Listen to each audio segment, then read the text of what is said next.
मैंने आपकी बातों में भी और आपके शोज में भी देखा कि जो कॉमेडियन पहले अपना मजाक उड़ाता है जी वो हमेशा कामयाब होता है। जी। तो आपने अपना मजाक उड़ाना कब से शुरू किया था? अपना मजाक इन द सेंस कि हम कोई भी बात करते हैं शुरू में तो हम लोग हमेशा अपने से शुरू करते हैं कि ये कुछ लोग होते हैं बड़े इंटेलिजेंट होते हैं और कुछ लोग मेरे जैसे होते हैं, तो हमेशा मैं अपने ऊपर जरूर लेता हूँ। पर सही बात है कि जब जो पहले अपना मजाक नहीं उड़ाएगा वो दूसरे का क्या उड़ाएगा। सो दूसरे थोड़ा उसको गुस्सा भी कर जाते हैं कभी कभी उस चीज का। पर मेरे साथ ऐसा नहीं है, टचवुड। लोग प्यार करते हैं मुझे। एम आई राइट? अरे बहुत प्यार करते हैं आपको, बहुत ज्यादा प्यार करते हैं। Thank you so much. मैं फिल्म में बहुत कॉमिक रोल्स किए हैं जी, और आपके साथ ऐसा बहुत होगा बिकॉज आपका तो शो इतना कामयाब है। जी। आपको जब भी लोग मिलते हैं आपको बोलते हैं कि हंसाओ। होता है सर कभी कभी ऐसा। और अगर आप आम जिंदगी में सीरियस हो तो बड़े अपसेट हो जाते हैं। आम जिंदगी मेरा ऐसा सर, मैं थोड़ा सा मूडी आदमी हूँ। अगर मैं बिल्कुल माहौल में हूँ तो पूरा मैं रहता ऐसा ही हूँ वैसे ज्यादातर।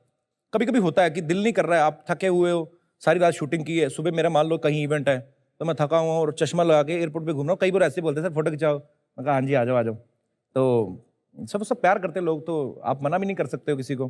तो सर चश्मा उतार के, मैंने कहा ऐसे क्यों, पहचानेगा नहीं कोई। मैंने कहा आपने पहचान लिया ना मेरे को चश्मे में। तो अब किसी को क्या बताएं, आंखें लाल हुई पड़ी, नींद के मारे बुरा हाल है। तो वहां पे भी शुरू हो जाते हैं लोग। पर ठीक है, मजा करता हूँ सर, उस चीज को भी एंजॉय करता हूँ मैं। हाउ इज कपिल शर्मा अपनी जाती जिंदगी में कैसे हैं? जाती जिंदगी में सर कोई ज्यादा महान आदमी नहीं हूं मैं, पर ठीक है, मैं खुश रहने की कोशिश करता हूँ और मुझे अपने काम में मजा आता है। पहले जब ये शो शुरू किया था हमने तो इतना एक्सपेक्ट नहीं किया था, तो पर जब लोगों का प्यार मिला। अब मुझे सर क्या होता है कि मेरा बॉम्बे में घर है, गाड़ी है, अमृतसर में घर ले लिया, जरूरतें पूरी हो गई बेसिक। लेकिन अब क्या है कि आप फ्री नहीं बैठ सकते हो, अब आपके ऊपर एक रिस्पॉन्सिबिलिटी होती है। सो मैं अब जिम्मेदारी समझ के काम करता हूँ और जब जिम्मेदारी के पैसे भी मिलते हो तो और मजा आता है। तो कभी कभी इस बात की घबराहट होती है कि किसी दिन हो सकता है कि आपके जोक्स पर ना लोग हंसे?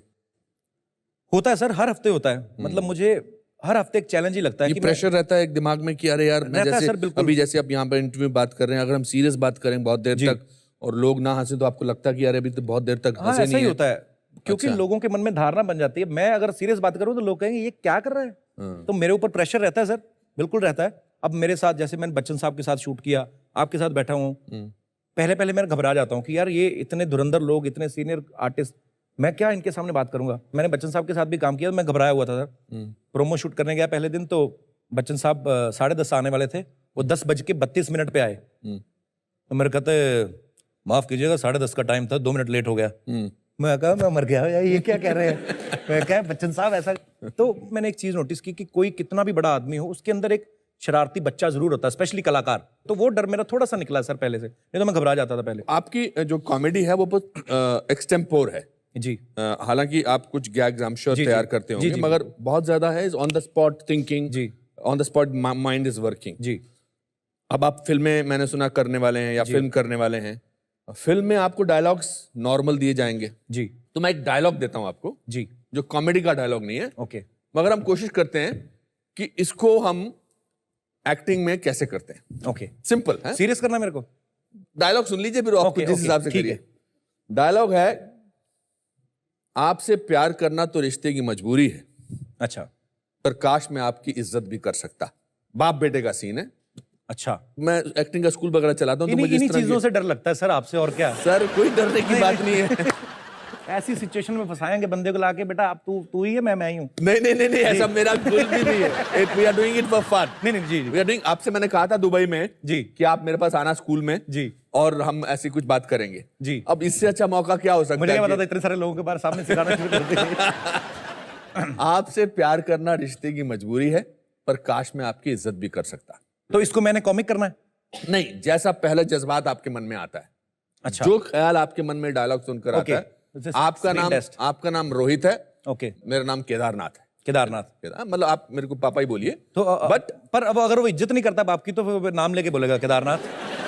ठीक है, पर बाप बेटा है जी। You know Kedar. अच्छा,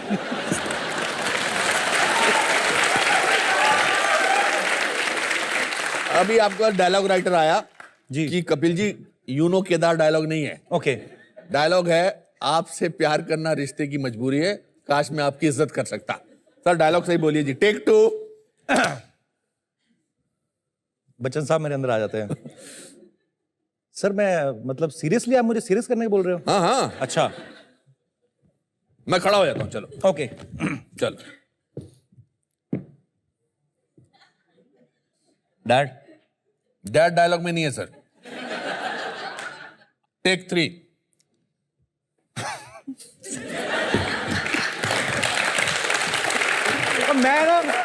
मैं लाइफ में कभी इतना सीरियस डायलॉग, बड़े साल हो गए सर। अभी तो मैं ट्राई करता हूँ। ट्राई करिए।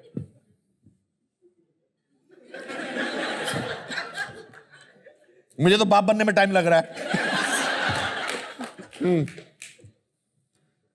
आपसे प्यार करना रिश्ते की मजबूरी है। काश मैं आपकी इज्जत भी कर सकता। काश मैं आपकी इज्जत भी कर सकता। वन सेकेंड, ये तो अभी मैं टीचर पे आ गया हूं। Action, take 5। आपसे प्यार करना रिश्ते की मजबूरी है। काश मैं आपकी इज्जत भी कर सकता जैसे मम्मी करती। अभी मैं उस मोड में नहीं है सर, सॉरी। कपिल, आपसे बात करके मुझे वाकई बहुत मजा आ रहा, बिकॉज आप बहुत जमीन से जुड़े हुए हैं। Thank you sir. बहुत कम लोग होते हैं, और अभी आपका सक्सेस का दौर चलेगा, और भगवान करे बहुत सालों तक चलता रहे। Thank you so much. अपने आप को चेंज मत करना, कभी भी नहीं सर। टिपिकल मत बन जाना। टिपिकल इन द सेंस कैसे सर? टिपिकल मतलब अपने आप को सीरियसली लेना कि मैं तो अभी कपिल शर्मा हो गया हूं, या अभी आपकी फिल्म में कामयाब आएगी, तो आप बन जाएंगे एक खास किस्म के इंसान जो आमतौर पे सक्सेस के बाद लोगों के साथ हो जाता है। आप आई एम श्योर बहुत सारे लोगों को मिलते होंगे। नहीं सर, हम तो मरे पड़े हैं, जो देख रहे हैं अभी तो खुद उसी चीज से ही नहीं बाहर आ रहे कि अच्छा मशहूर हो गया मैं। तो ऐसा नहीं है सर, पता नहीं मुझे ऐसा मशहूर लगता है होना सर, आपके लिए कितना इंपॉर्टेंट था? सर मुझे ये लगता है कि मशहूर तो आदमी कत्ल करके भी हो सकता है। हाँ, पर पैसा भी लोग कमाते हैं सर, नो डाउट। हमारे देश में बड़े बड़े लोग बैठे हैं, पर मुझे ये लगता है कि जो ब्लेसिंग्स मुझे मिलती हैं। किसी ने मुझे कनाडा से ट्वीट किया था, उनके दादाजी बीमार थे, हॉस्पिटल में उनके आईसीयू में थे, और वो लैपटॉप पे कॉमेडी नाइट्स देख रहे हैं। मैं जब ये चीज़ें देखता हूँ ना सर, तो मुझे लगता है कि भगवान ने मुझे खास चुना है इस काम के लिए। मैं चाह के भी ऐसा नहीं हो सकता जैसे आप कह रहे हैं कि लोग हो जाते हैं, क्योंकि मुझे लोगों के बीच में रहना है। मैं लोगों को ऑब्जर्व करता हूँ, उनके बीच रहता हूँ। मैंने जब ये शो स्टार्ट किया था, तब भी मुझे ये था कि अब तक मैं लोगों के शोज़ में काम करता आया हूँ। जो लोग मुझे फॉर्मेट बताते हैं कि हाँ ये है, आपने 10 मिनट के लिए आना है, आपने एक्ट करना है, आपने निकल जाना है। मैं सोचता था कि यार ये चीज़ें जो मुझसे करवा रहे हैं, मैं क्या कर सकता हूँ ये मेरे को पता है, उनको नहीं पता है, क्योंकि मैंने किसी को बताया नहीं अभी। तो मैंने कहा कि ये चीज़ें अगर मैं टीवी पे करूँ तो मुझे लगता है कि लोगों को पसंद आएंगी, और वो आई भी, क्योंकि हर आम आदमी जो है वो रिलेट करता है। जब मैं अगर किसी आम आदमी से बात करता हूँ, जो नॉर्मल ऑडियंस में लोग आते हैं, पूना से, कभी कहीं से आते हैं, तो उनको फिर मैं उनके जो स्टार्स हैं जो हमारे शो में आते हैं उनसे बात कराता हूँ, 1-to-1 होते हैं। उनको भी ये मौका बहुत कम मिलता है। सो जो एक टीवी पे बंदा बैठा है, आम आदमी अपने घर पे बैठा हुआ, वो देख रहा है, उसको ये लगता है कि कहीं ना कहीं मैं भी इस शो पे जुड़ा हुआ हूँ, मैं उस शो में बैठा हुआ हूँ। सो ये मुझे लगता है कि एक बड़ी चीज़ है। क्या आपका एम क्या है, मतलब क्या, कहाँ जाना चाहते हैं आप? एम सच में बताऊं सर, मेरा कोई एम नहीं है एक्चुअली। अपना काम करता हूं, एफर्ट्स करता हूं अपने, पर कोई ज्यादा उम्मीदें नहीं करता हूं कि मुझे यही करना है, क्योंकि वो जब चीज नहीं मिलती फिर बड़ा दुख होता है। एक बड़ी अच्छी कहावत है अंग्रेजी की कि life is what happens to you while you are planning other things. जी बिल्कुल। तो इसका मतलब भी बता दीजिए। जब आप बाकी चीजें प्लान कर रहे हैं लाइफ के दौरान, जी, उस दौरान भी आपकी लाइफ गुजर रही है, जी, आप उस दौरान भी लाइफ से गुजर रहे हैं। जब आप घर जाते हो रात को, घर पूरी लोगों को हंसा के थक के, घर पे कौन होता है आपके यहाँ बॉम्बे में?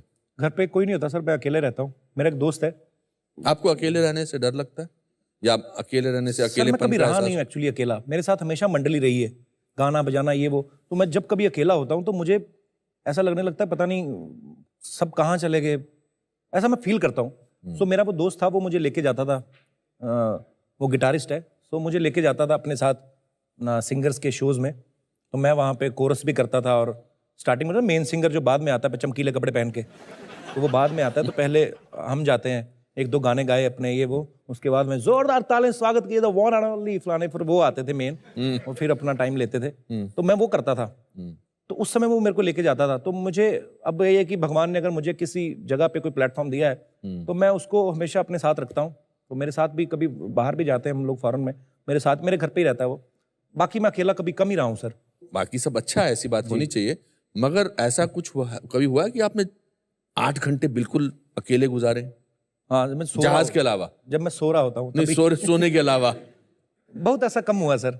क्यों? कि मैं कोई ना कोई रहता ही है सर दोस्त। लेकिन मेरे जो पुराने दोस्त हैं जिनके साथ मैंने वो पीरियड देखा है कि जब बस में सफर करने के भी पैसे नहीं, एमएसटी बनवाते थे हम लोग, मंथली सीजनेबल टिकट बनती है ना रेलवे स्टेशन पे, वो बनवा के उनमें सफर करते थे। तो मैं उन्हीं दोस्तों के साथ जब जाता हूँ ना, कभी यूएस चले गए तो मैं उसको साथ में ले गया, तो हम अकेले दोनों एक दूसरे को देख के खुश हो रहे हैं बिजनेस क्लास में बैठे, और तीसरे आदमी को पता नहीं क्यों खुश हो रहे दोनों। वो एक रेफरेंस पॉइंट होना बहुत जरूरी है। मजा आता है ना, क्योंकि जिसके साथ आपने 5 रुपए खर्च किए उसी के साथ 1000 रुपए खर्च करने का मजा है। Correct. अब जो मिलते हैं दूसरे दोस्त बने हैं वो पहले से करोड़पति लोग हैं, तो उनके लिए आप उनको किस तरीके से इंप्रेस करोगे? अपने दोस्त को तो मैं ये दिखा दूंगा, ये देख। कपिल, इस दौरान आपको कभी कुछ मोहब्बत ढूंढने की फीलिंग नहीं हुई कि कोई मोहब्बत मिल जाए या किसी लड़की से मोहब्बत हो जाए या कुछ? मोहब्बत सर पता है इतनी मिल रही है ना, मैं बता ही नहीं सकता। मतलब मुझे ये लगता है सर, ये लोग मुझे ऐसे प्यार करते हैं कि इनको विश्वास है कि ये बंदा फैमिली, जैसे आपने कहा कि फैमिली शो लोग फैमिली के साथ बैठ के देखते हैं, एक भरोसा बन गया लोगों का कि ये बंदा गलत बात नहीं क्यों करेगा, ये कोई बिलो द बेल्ट बात नहीं कहेगा। ठीक है, बाकी वो भी जो सेपरेट वाला प्यार है वो भी आप, तो शादी वादी का कोई जरूरी है। अभी इरादा नहीं है? सर मेरी माँ तो बहुत कहती है हमेशा ही मुझे, हाँ। पर मुझे ये लगता है कि यार मैं अभी अभी थोड़ा आया हूँ पटरी पे, थोड़ा एंजॉय तो करूँ कम से कम। अभी तो मेरे को ना पूछे कोई भी रात को 2 बजे कहाँ हो तुम, हाँ। थोड़ा अभी मतलब समझ रहे हैं आप, कर लेंगे सर शादी, फिर ऐसा मुंह बना के मत बोलो यार। कर लेंगे सर, शादी कर लेंगे, जरूरी भी है। आपकी खूबियों के बारे में तो आपको भी पता है, हमें भी पता है, दुनिया को भी पता है जी। आपको अपने अंदर कोई खामी नजर आती है, और अगर कोई है तो किस खामी को आप ठीक करना चाहते हैं? खामी सर मेरे में ऐसी है, मैं विश्वास बड़ी जल्दी कर लेता हूँ किसी पे भी, अच्छा। और मुझे ये लगता है कि ये अच्छी चीज भी है। आप एकदम से किसी के हो जाते हो तो फिर बहुत कम चांसेस होते हैं कि वो आपको चीट करे, लेकिन कई बार हो भी जाता है सर ऐसे। सो मैं इमोशनल बहुत ज़्यादा हो जाता हूँ कई बार, उस चक्कर में मैं कई ऐसे डिसीजन ले जाता हूँ कि जो मेरे लिए सही नहीं है। वो चीज़ मेरे में कमी भी है सर, वो मेरी कमी भी है, मेरी उसको आप मेरी खूबी भी कह सकते हैं, पर मैं धीरे धीरे ठीक करने की कोशिश कर रहा हूँ सर। इसका इंजेक्शन भी नहीं आता कोई, बंदा लगा के ठीक हो जाए। आपका दूसरा पैशन सिंगिंग है? जी सर। अब मैंने आपका वो बैक स्टेज पे उस दिन गाने सुने थे, आप बहुत अच्छा गाते हैं। Thank you. अपनी रूह को जो छूता हुआ आपका एक कोई गाना आप हमें सुना सकते हैं? या कोई भी सुना सकते हैं, रूह को बोल के। मैंने अभी डरा दिया आपको। हाँ, वो मेरे को लगा कि कौन, मेरे को भूत नजर आने लगे। तो वैसे बहुत सारे गाने हैं, पर मैं मैंने गजल जो मैंने पहली गाई थी, मेरे कॉलेज में एक टीचर थे मेरे, अब वो इस दुनिया में नहीं रहे, बड़ी कम उम्र में उनका देहांत हो गया। ये उनको ही डेडिकेट करना चाहूंगा, वो इस दुनिया में नहीं है। क्या नाम था उनका? उनका नाम अश्विनी कुमार अच्छा था, और वो बड़ी छोटी उम्र में चले गए। वो he was just 38 I think. My God. तो अब मुझे दुख होता है कि दुख वही चीजें सर कि हम जिनको बहुत प्यार करते हैं, जिनसे कुछ सीखा है, तो वो जब नहीं रहते हैं, अब जब हम कुछ कर सकते हैं किसी के लिए, पर ठीक है, मुझे लगता है कि शायद मैंने हमेशा नोट किया कपिल, आप एक इमोशन तक पहुंचते हैं और जैसे ही लगता है कि आपको इस बात से आप आंख में आपके आंसू आ सकते हैं, आप उसको इमीडिएटली अवॉइड कर देते हैं। मुझे ये लगता है सर कि सारी दुनिया में, नानक साहब ने एक बात कही ना, नानक दुखिया सब संसार,